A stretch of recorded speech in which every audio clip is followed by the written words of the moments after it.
దేవునికి మహిమ కలుగును గాక. దేవాతి దేవుడు ఇచ్చిన ఈ గొప్ప అవకాశాన్ని బట్టి దేవునికి ఎన్నో వందనాలు చెల్లిస్తూ ఉన్నాను.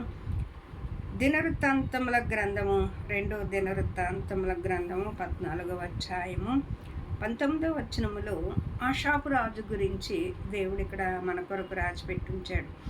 ఆషాపు రాజే. ఆషాపు ఆ దినాల్లో ఇశ్రాయేలు ప్రజలు ఏలేటి రాజుగా ఉన్నప్పుడు మరి గొప్ప యుద్ధము మరి ఇశ్రాయేలు ప్రజలపైకి వస్తూ ఉన్నప్పుడు ఆషాపు రాజు దేవుని దగ్గర మొరపెట్టేవాడుగా ఉన్నాడండి. దేవుని దగ్గర విజ్ఞాపన చేసే వ్యక్తిగా ఉన్నాడు.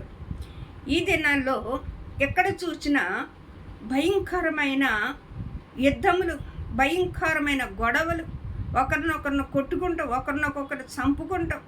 ఏ కుటుంబంలో సమాధానం లేదు, ఏ దేశంలో సమాధానం లేదు, ఏ రాష్ట్రంలో సమాధానం లేదు. ఎందుకంటే అంచె దినాల్లో అపవాది భయంకరంగా చెలరేగిపోతూ ఉన్నాడండి. ఎక్కడ చూడండి యుద్ధములే, గొడవలే, కొట్లాట్లే, గుద్దలాట్లే. ఎక్కడ చూసినా నెమ్మది లేదు, ఎక్కడ చూసినా సమాధానం లేదు. దేవాతి దేవుడు అంటాడు, నా శాంతినే మీకు ఇచ్చి వెళ్ళున్నాను అంటాడు. నా శాంతినే మీకు ఇచ్చి ఉన్నాను, నా సమాధానాన్ని మీకు ఇచ్చి ఉన్నాను అంటాడు. సమాధానం లేని స్థితిలో ఉన్నావా? దేవాతి దేవుడు ఆషాపు రాజుతో మాట్లాడుతూ, ఆషాపు రాజు దేవునితో మాట్లాడుతూ, ఆశ తన దేవుడైన యెహోవాకు మొరపెట్టెను. యెహోవా విస్తారమైన సైన్యము చేతిలో ఓడిపోకుండానట్లుగా బలహీనులైన వారికి సహాయము చేయువాడవు నీవే. బలహీనులకు బలమిచ్చేవాడు ఆయనే. బలహీనుల పక్షాన బలాభివృద్ధి కలగజేసేవాడు ఆయనే. ఆశ కలిగిన ప్రాణాన్ని తృప్తిపరచువాడు ఆయనే.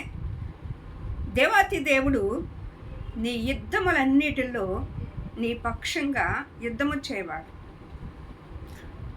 దావీదు బాలుడే, గొలియాదు ఎంతో 7 మూరలు ఎత్తుగలిగిన వాడుగా ఉన్నాడు. కానీ దావీదు ఇశ్రాయేలు ప్రజల పక్షంగా దేవుడు ఉన్నాడని నిరూపించడానికి విశ్వాసము తెలియనప్పుడు గొప్ప కార్యములు దావీదు చూచాడు. ఆషాపు రాజు కూడా గొప్ప కార్యములు ఇక్కడ జరిగించినట్లుగా దేవుడు ఆషాపు రాజు మొరపెట్టినప్పుడు దేవుడు దిగువచ్చి వారికి విజయమునట్లుగా మనం చూస్తూ ఉన్నాం.